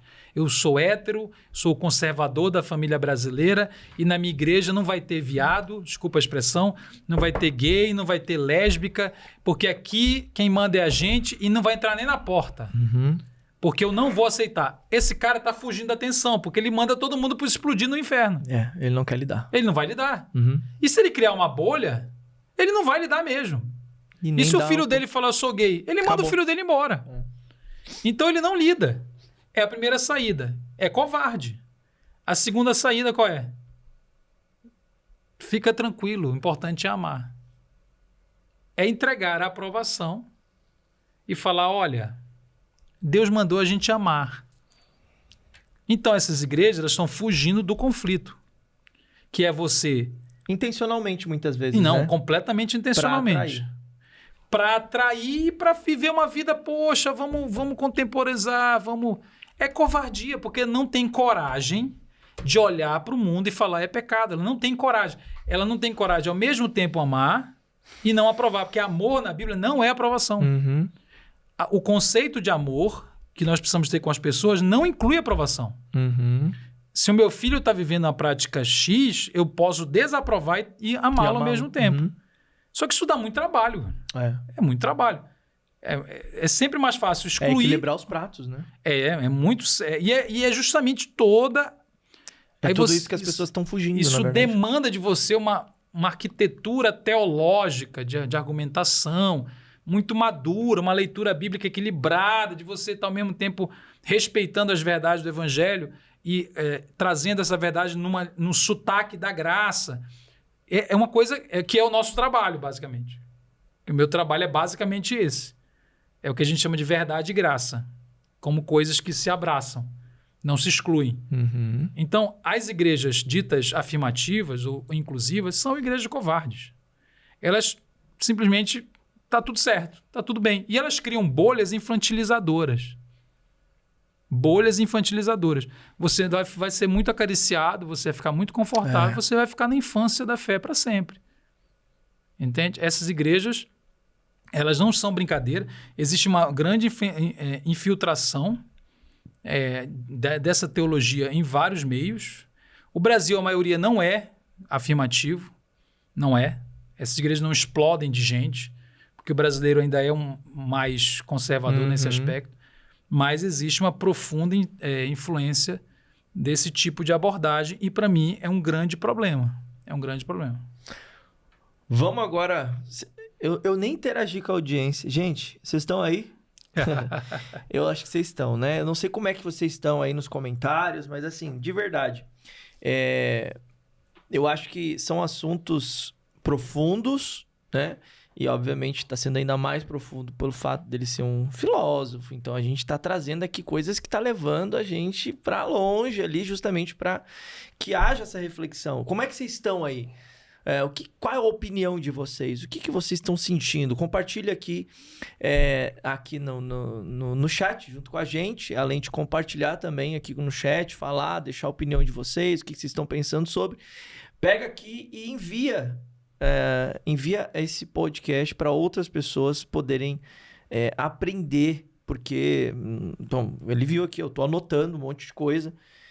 Eu acho que é um ponto muito importante para você que é pai, mãe, para você que é pastor, líder, para você que é professor, para você que é educador, educadora, para você que talvez está lidando com isso aí na sua escola, no seu trabalho, está lidando com isso na sua própria casa, né? Então, a gente está vendo que existe um aumento muito grande desse tipo de discussão e que muitas pessoas estão despreparadas e o povo sofre por falta de conhecimento. Então, a gente precisa aproveitar aqui e trazer esse tipo de conteúdo para que você possa ter uma bagagem e você saiba falar sobre esse assunto. Então, assista e se reassista quantas vezes for necessário esse podcast aqui. E, inclusive, você pode encontrar dentro aqui dos nossos podcasts já pessoas que vieram e já falaram sobre assuntos semelhantes num ponto de vista prático e pessoal, porque são pessoas que lidaram com isso no seu próprio corpo, que lidaram com isso no seu próprio estilo de vida, né? Então, tem experiência no assunto, falando ali pessoalmente sobre o que ela passou, o que ela viveu, enfim, todo o processo. Como a gente resolve tudo isso? Como é que resolve tudo isso? É uma boa pergunta, né? Cara, eu acho assim que a igreja... Eu sou um pastor. Eu falo para a igreja, né? Meu objetivo é capacitar a igreja para lidar com isso. Não existe nenhum tipo de transformação que não passe pelo evangelho. Então, a história do evangelho que eu estava contando, né? Nós estamos inseridos nela, porque Jesus ainda não voltou, né? Então, lembra que eu falei de consumação? Então, eu falei criação, queda, redenção, que é a relação com Cristo. O Redentor já veio, né? Ele é o Salvador. Ele nos resolve o problema da queda, que é a morte. E aí, nós estamos aqui no meio, né? Ainda vem a consumação. É o já e ainda não. Nós já somos do reino, já temos o Espírito, já somos filhos de Deus, mas ainda não somos restaurados. Então, convivemos com a tribulação, ainda com a presença do pecado. Precisamos ir para a igreja, ler a Bíblia, aconselhamento, conhecimento, porque não chegou no final. Portanto, a solução definitiva só virá quando Jesus voltar. Enquanto estamos peregrinando aqui, Paulo diz assim, Gálatas 2:20, é um texto muito conhecido, ele fala, já não vivo mais eu, mas Cristo vive em mim. E o viver que agora... A gente pega muito essa primeira parte, né? Já não vivo mais eu, Cristo vive em mim. Aí ele fala na segunda parte assim, ó, o viver que agora, tempo, né? Neste tempo, o viver que agora levo neste corpo, em algumas versões fala, levo nesta carne, e carne nesse texto significa corpo. O viver que agora vivo neste corpo, eu vivo pela fé no Filho de Deus, que me amou e se entregou por mim. Então ele diz assim, olha, nesse tempo e nessa matéria, eu preciso viver a partir do que eu creio. Entende? Eu vivo administrando este corpo e administrando esse tempo a partir do que eu creio, a partir da minha fé em Cristo. Então, nós vamos redimir, a redenção ela ocorre a partir do momento que Deus nos salva, nos tira da morte. Efésios 2:1, ele nos vivificou estando nós mortos nos nossos delitos e pecados. E ele nos ensina a viver pelo que cremos enquanto convivemos com coisas que sentimos. Esse é o nosso desafio. E aí, o que nós sentimos não define mais quem nós somos e o que fazemos, embora esteja presente. Então, o que eu sinto deixa de ser o centro da minha vida. Porque aí a gente chega numa outra discussão muito importante, que é cultural também.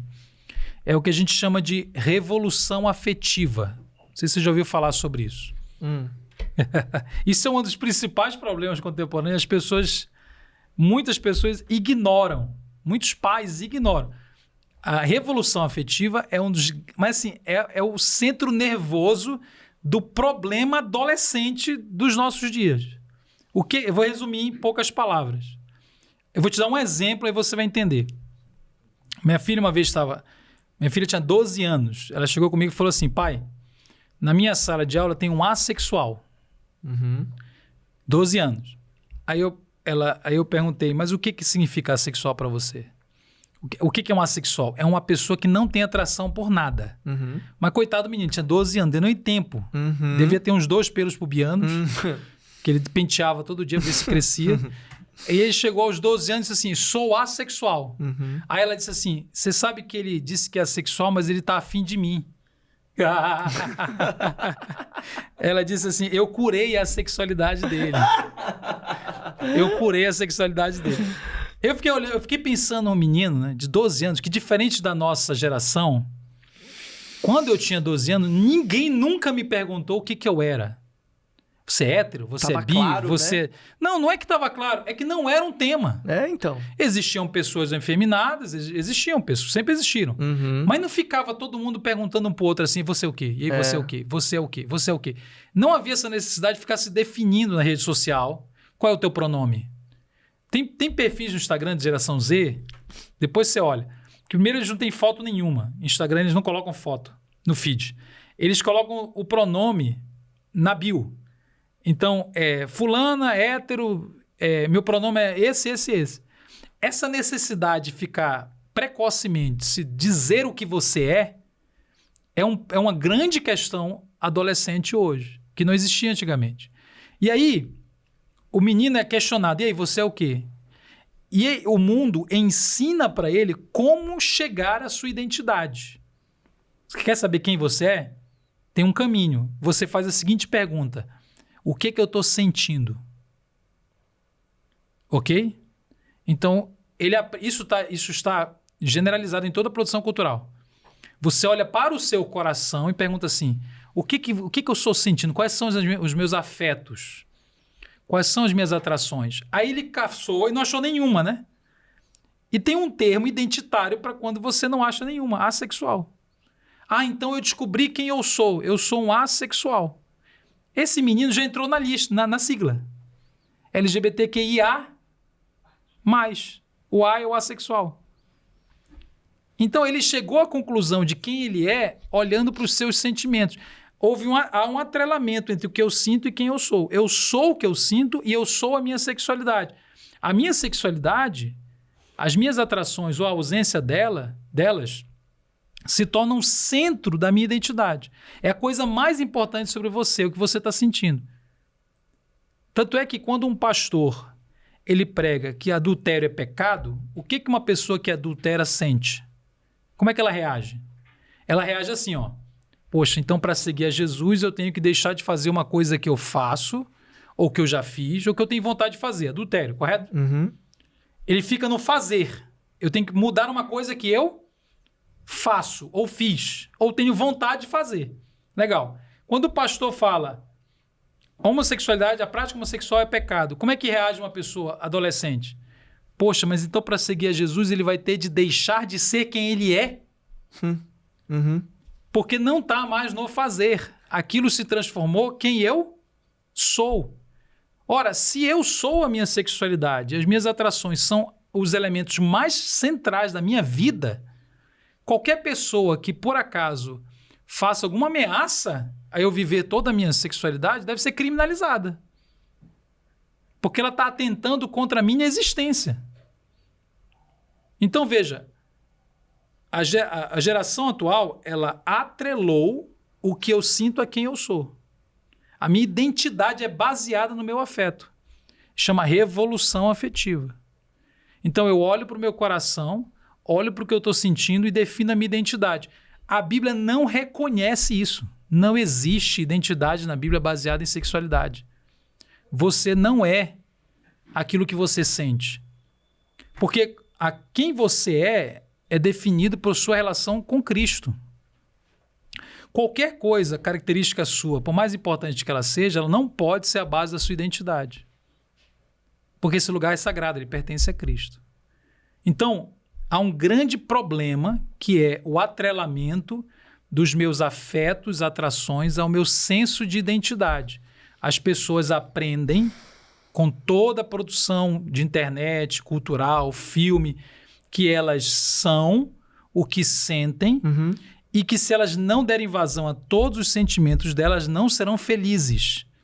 Então, existe um ideal de identidade e um ideal de felicidade baseado nos afetos do coração, que é o contrário do que a Bíblia ensina. A Bíblia diz quem você depende da sua relação com Cristo. Existem duas identidades na Bíblia, mortos e vivos. E o que divide as duas identidades? A pessoa de Cristo. A pessoa de Cristo é a única coisa capaz de dividir o mundo em dois tipos de pessoas. Quem tem Cristo é filho de Deus. E não é filho porque merece, é pela graça.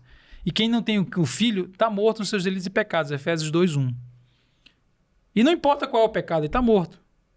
Então, a grande questão hoje é essa. Eu diria que essa é a maior mentira contemporânea para adolescente. É o atrelamento de quem ele é ao que ele sente. O que ele sente é importante, o que ele sente deve ser ouvido. Eu não estou pedindo para ele fingir que não sente. Eu não estou dizendo que ele deve negar o que sente. Só que o que ele sente, por mais relevante que seja, não é a base da identidade última desta pessoa. Porque senão, esse lugar que deveria ser ocupado por Cristo está sendo ocupado por um ídolo, um rival de Cristo. Como nós, como igreja e como cristãos, conseguimos tratar dessa problemática de maneira eficiente e efetiva para conseguir cuidar disso na cabeça dos nossos jovens, adolescentes, dessa geração? Primeiro, o evangelho. Precisa entender o evangelho. Então, a gente está falando aqui sobre o que é essa história. Essa história, cada elemento dessa história precisa ser muito bem compreendido. Criação, queda, redenção. Tudo isso precisa ser muito bem entendido. A segunda coisa é entender que este assunto ele é mais complexo que a gente vem trabalhando. Eu vou te dar um dado. O movimento LGBT, QIA+, praticamente não fala em sexo. Não quer dizer que não pratique sexo, mas vamos lá. O movimento LGBTQIA+, praticamente não fala em sexo, em prática de sexo. Eles falam de identidade. Eu vou te ensinar quem você é. Você é o que você sente, eu já expliquei agora, né? Uhum. Eles falam sobre identidade. Qual é a primeira pergunta do adolescente? Quem eu? Uhum. Quem eu sou? O movimento LGBT vai falar assim, vem cá que eu vou te ensinar. Eles são extremamente persuasivos. Eles são extremamente inteligentes, porque eles vão na pergunta central de todo o coração adolescente, que é quem eu sou. Ele diz, deixa eu te ensinar. Você é o seu coração, o seu sentimento.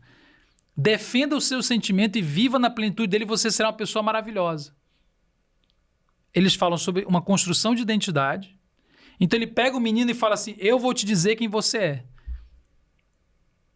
A sua sexualidade não é só uma característica sua, ela é a sua essência. Você tem que lutar por ela. Ela te define. Qualquer discurso que não diga isso é criminoso, porque está querendo te aniquilar. Então eles trabalham identidade. A segunda coisa que eles trabalham chama comunidade. Uhum. O movimento LGBT constrói família, comunidade, amor, é um lugar de diversidade, de amor, de aceitação. Como é que o adolescente vai ser contra isso? Se ele apresenta uma ideia de amor, você aqui pode ser quem você é, de aceitação. É uma espécie de igreja. Você para pensar. Uhum. Então, ao se converter à ideologia LGBT, você recebe uma identidade, você recebe uma família e, por último, qual é o último elemento? O movimento LGBT fala de identidade, comunidade e missão. Fato. Por quê? Porque se a gente lutar por um mundo de diversidade e amor, nós teremos um mundo melhor. Nós vamos resolver o mundo. Porque o que está matando o mundo é o ódio, a discriminação, o patriarcado. É isso? Então, você tem uma missão de vida. É literalmente um evangelho. Às avessas. Eu descubro quem eu sou, eu ganho uma família e eu tenho uma bandeira. Por isso tem bandeira. Por isso que o nome é milícia, né? É militante. Militante quer dizer que é alguém que está numa guerra, que tem estratégia, que tem inimigo, que é internacional, que tem símbolos e que vai mudar o mundo. O mundo será um mundo melhor. O movimento LGBT propõe a redenção do mundo sem Cristo. Uma redenção de um mundo de paz, de amor, aceitação, baseado no coração humano. Então você vai me dizer que isso não é eficiente para um adolescente que está se perguntando quem eu sou, a que grupo eu pertenço e como é que eu posso mudar o mundo. É o que todo adolescente está se perguntando. Você sabe que ele chega na igreja, sabe o que ele está falando? Sexo. Vamos falar sobre sexo. Pode ou não pode fazer sexo? Uhum. Não é para falar sobre sexo? Não, pode falar sobre sexo. É que a gente está tão atrasado que a gente acha que falar de sexualidade é falar sobre regra de sexo. Sei que é importante. Sexo é depois do casamento. Mas entenda, é muito maior. A discussão é sobre identidade.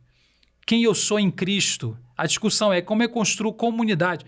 Se esse menino que tem atração homossexual, ele vai para a igreja e não tem uma comunidade que o acolhe, pregando a verdade, ele vai ser empurrado para qual comunidade? Uhum. A comunidade LGBT, meu Deus do céu. E ele vai começar a entender que a maior bandeira da vida dele não é o evangelho. A maior bandeira da vida dele é o arco-íris que vai mudar o mundo. E você pode ver que é muito essa coisa de mudança. Eu lembro que ano passado eu estava em Londres, em junho, eu estava andando pela cidade. Junho é o mês do orgulho LGBT, né? No mundo todo. E tinha tanta coisa LGBT na cidade, mas era tanta referência nos prédios, nas propagandas e nos semáforos e não sei o quê. A sensação que eu tinha era de Natal. Sabe quando você está num lugar que está tudo falando de Natal? Eu sei que isso é comercial também, lógico, mas só faltava alguém chegar comigo e falar assim, Feliz Junho LGBT. Como a gente fala Feliz Natal para alguém? Porque é como se eles tivessem vencido culturalmente. As empresas, o governo, ele acredita que se a gente interpretar a sexualidade a partir daquele paradigma, nós teremos um mundo melhor. Nem que seja por oportunidade, né? Porque eles estão olhando para a oportunidade, para a fatia econômica da sociedade. Tem toda a questão mercadológica, eu entendo. Mas é uma aposta no mundo... A mensagem é essa, né? Eu não estou dizendo que essa mensagem é verdadeira. Ela é evidentemente falsa. Mas é uma mensagem que conquista o coração adolescente. Dos leigos. Que ele está perguntando, mas quem eu sou? Calma, meu filho, você é... É só olhar pro seu coração. E o mais sério de tudo isso não é que só o adolescente, né? Não, porque sim, adultos sem identidade também estão entrando nisso. Sim, você interpreta a sua identidade a partir da sexualidade. Então, quando você pergunta o que a gente tem que fazer, a gente tem que aprender que sexualidade não é brincadeira, que sexualidade é muito mais do que falar sobre sexo e começar a construir, falar qual é a relação que você tem com seus afetos. Né? Você sente atração hétero, você sente atração homo. Ok, que lugar isso vai ter na sua vida? Segundo, a gente vai precisar construir comunidade que realmente as pessoas podem ser verdadeiras, porque existe muito preconceito na igreja mesmo, existe. É muito difícil um cara... Imagina nós aqui, se nós tivéssemos atração pelo mesmo sexo, a gente conseguiria falar na igreja para pedir ajuda? Difícil. Até porque a igreja não sabe nem para onde vai levar a gente. E em terceiro lugar, fazer um contato com essa ideia de que só o evangelho pode mudar o mundo. De fato, que a história do evangelho está acontecendo, porque senão eles vão sendo guiados por outras bandeiras. Só pra gente...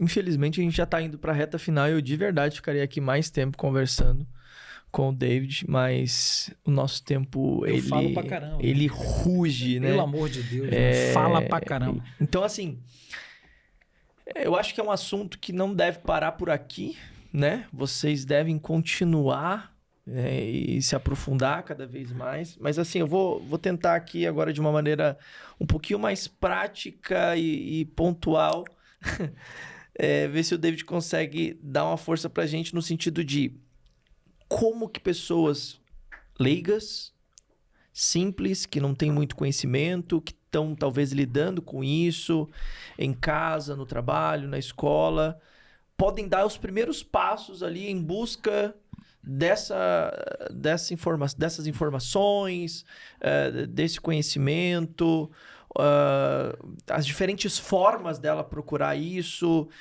dela conversar com a criança, com o jovem, com o adolescente, ou talvez até mesmo com o familiar, porque muitas estão sem saber o que fazer. Tem gente que se assusta. Sim, claro. Elas ficam assustadas quando são reveladas essas informações. Então, e agora? O que eu faço? Para onde eu vou? Porque é aquela sensação de nunca vai acontecer comigo na minha casa, né? Sim. E aí, de repente, pum. A gente tem feito exatamente isso. Essa é a nossa proposta de existência ministerial, né?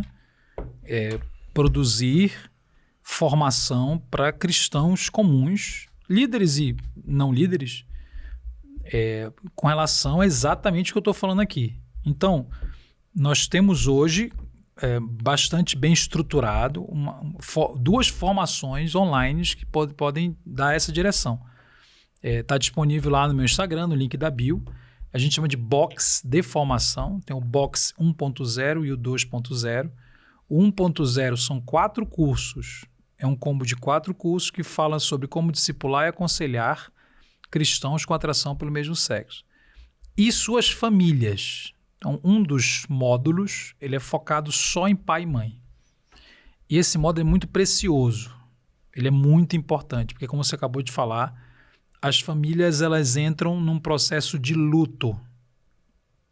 Quando o filho revela-se homossexual, por quê? Porque a família não esperava. Uhum. Não é que o filho morreu, é que é o que a gente chama de morte da realidade presumida. Eu presumi uma coisa, aquilo não existe. E o luto é vivenciado com negação, com agressividade, com ansiedade, depressão e assim por diante. Então, existe um elemento emocional muito difícil que a gente trabalha na formação especificamente para ajudar o acolhimento emocional dessas famílias. E posicionar essas famílias, posicioná-las melhor com relação ao que demanda-se dela, o que não demanda, porque o que é papel e o que não é papel da família, do pai e da mãe. A culpa é um problema, é muito culpado, se eu tivesse feito tal jeito, se eu tivesse feito daquele jeito, o que é um erro de interpretação, tem a ver com aquela coisa das causas que a gente estava falando, né? E com as idealizações que a gente constrói. Eu sempre repito nas minhas lives que no Instagram, todo pai e toda mãe tem um filho ideal na cabeça que nunca nasceu. É preciso sepultar o filho ideal para poder amar o filho real. Isso é um processo difícil, o sepultamento, o velório da idealização, do que eu queria que ele fosse. Para eu poder olhar para o filho incongruente, desafiador, decepcionante, que não é o que eu queria, e conseguir amá-lo, que não significa aprovação. A gente já falou sobre isso. Então, o Box 1.0, ele é resultado de 19 anos de trabalho, e a gente condensou ali o que você precisa entender para fazer esse acompanhamento. Claro que ele é focado em liderança e paz, né? Então você vai aprender como discipular, como aconselhar cristãos, especificamente com relação à atração pelo mesmo sexo. Lá tem depoimento, tem testemunhos, tem entrevistas, é um negócio muito rico. Uhum. E o 2.0 ele é focado em criança e adolescente. Só que ele aí não está falando só sobre a questão de orientação sexual, mas de diversas questões. Existe um curso que a minha esposa encabeça, dentro desse 2.0, existe um curso chamado Como e Quando Falar de Sexualidade com Crianças. É sensacional. Como e Quando é um curso metodológico, assim, fantástico, que te dá direções práticas, tipo assim, dinâmicas, literatura, faz as discussões sobre vários assuntos, como nudez em família, como lidar com a genitália, as crianças de 0 a 10. É um material fantástico. Ela, inclusive, já deu... Minha esposa é psicóloga. Ela já deu essa formação até para professores de escola pública em algumas cidades. Ela tem um viés cristão, mas ele cabe para qualquer família. É muito interessante.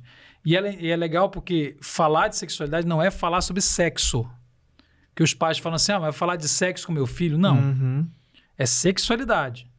E outra coisa que as pessoas falam é assim, olha, esse assunto, educação sexual, não é assunto da escola. É assunto da família. Você já ouviu isso, né? Eu entendo quem fala isso, mas aí eu te pergunto, as famílias têm um mínimo de condições de falar? Muitas vezes não tem. Então a gente tem que ser um pouco mais propositivo, porque a gente é muito reativo. Isso aqui está errado, isso aqui está errado, isso aqui está errado. Mas o que a gente propõe? Então, o Como e Quando é uma proposta para você poder ser protagonista na educação sexual do seu filho, segundo o viés cristão. E aí os outros 3 dentro desse box 2.0 está focado em adolescentes. Um fala sobre sobreviventes de violência sexual, como aconselhar, e os outros 2 são 2 guias para pais e líderes para tocar em todos os aspectos da identidade, comunidade, propósito, que eu falei ainda há pouco. A questão da pornografia, a gente fala também, relacionamento, todo o universo adolescente, para dar um socorro, um auxílio, uma ferramenta para pais e líderes. Então, não tem outro jeito a não ser buscar sabedoria. Eu diria isso. É investir em conhecimento. Não é uma coisa difícil, não é... Eu, quando comecei, eu ia para palestras e eu saía decepcionado porque eu não era psicólogo. E a impressão que dava, mesmo falando de palestra na igreja, era que se você só tinha um jeito de você ajudar alguém, se você virasse terapeuta. Uhum. E não é a nossa proposta. Nossa proposta é você usar o evangelho. Qualquer cristão mais maduro, evidentemente, a partir do evangelho, das escrituras, pode aconselhar e discipular de maneira muito saudável e cristãos com questões de sexualidade contemporânea. Porque você não precisa nada além do evangelho. Essa é a nossa aposta. É que a gente precisa olhar para essa narrativa do evangelho, entender cada elemento desse para poder discipular as pessoas. Muito bem. Vocês estão vendo, então, que existe um caminho, né, para que isso aconteça. E esse caminho pode ser trilhado por você, por alguém que já trilhou esse caminho. Nesse caso, o David e a esposa dele, que fazem um trabalho excelente com pais, líderes, com jovens e que auxilia nesse processo. Nada melhor do que você pegar na mão de alguém que vai poder ajudar você e levar você nesse caminho de aonde você tem que ir, aonde você vai adquirir essa informação. E o melhor de tudo, né? A gente está seguindo uma base bíblica, né? Então, a gente está falando do evangelho, a gente está falando de Cristo. Então, a gente poderia aí buscar vários tipos de informações e recursos em todos os lugares aí fora, mas por que não escolher alguém que está alinhado com seus princípios e com seus valores? E para isso, você vai poder ter acesso a todo esse material do David, aonde você vai ter aí um QR Code na tela, você pode apontar aí o seu celular para esse QR Code, já vai cair direto lá dentro para você poder entender um pouquinho desse trabalho que o David faz. Ali vai ter todas as informações desse curso, dessa capacitação de líderes, de pais, de jovens. Você que quer trabalhar nesse processo, né, de aconselhar essas pessoas e entender e saber como lidar com tudo isso que está acontecendo nesse cenário atual. Então, você vai poder também ter acesso apontando aí o seu celular para esse QR Code, se você está acompanhando pela televisão, ou então aqui no link na descrição, você também pode clicar no link da descrição e você cai lá. E qualquer coisa que você precisar, o time do David vai estar lá para orientar você, para ajudar você, tirar todas as suas dúvidas. E eu espero muito que você consiga ter esse crescimento, essa capacitação e se desenvolver para que você possa ajudar essas outras pessoas que estão aí também perdidas com a sua identidade, com o seu propósito, precisando de pessoas como eu e você, como o David, todos aqui que estão tendo acesso a esse conteúdo tão rico e tão importante que vai ajudar muita gente, com certeza. David, prazer estar aqui com você. Muito obrigado pela sua participação. Olhando ali para aquela câmera, qual é o recado que você gostaria de deixar para as pessoas que estão te assistindo? Primeiro, agradecer, muito, muito bom, eu fico feliz em poder contribuir. E o recado é lembrar sempre da esperança do Evangelho. Então, qualquer que seja a demanda, a inquietação, o conflito, o deserto, o Evangelho é a trilha que Deus nos deu para que a gente encontre o Redentor e nos relacionemos com Ele com esperança. Então, não se deixe vencer por todas as circunstâncias. Olhe para Cristo, eu tenho certeza que você vai chegar até a plenitude do ser humano, que é imitar a Cristo. Muito bom, então tá aí. Esse é o recado do David, e que Deus ele possa guiar seus sentimentos, que foi o que nós falamos muito aqui, e que você possa ser uma resposta para essa geração, que Deus possa te guiar nesse caminho de autoconhecimento e de conhecimento do Evangelho e te capacitar com todos os recursos que você precisa para que você possa cada vez mais atender ao chamado de Deus para a sua vida. Nós vamos ficando por aqui. O Espiritualmente Podcast de hoje vai chegando ao final. Lembra, se você ainda não se inscreveu, vir aqui nesse botãozinho vermelho e apertar esse botãozinho vermelho aí para você se inscrever aqui no canal. Do ladinho vai aparecer um sininho para você ser notificado para todo novo episódio que for ao ar. lembra de deixar o seu like aqui nesse vídeo e, principalmente, também, você que ainda não faz parte da comunidade, nós temos uma comunidade gratuita no Telegram. Entre para essa comunidade e venha fazer parte de todos que estão aqui aprendendo cada vez mais e crescendo espiritualmente. Um beijo no coração de todos vocês, que Deus abençoe, até o próximo episódio. Tchau!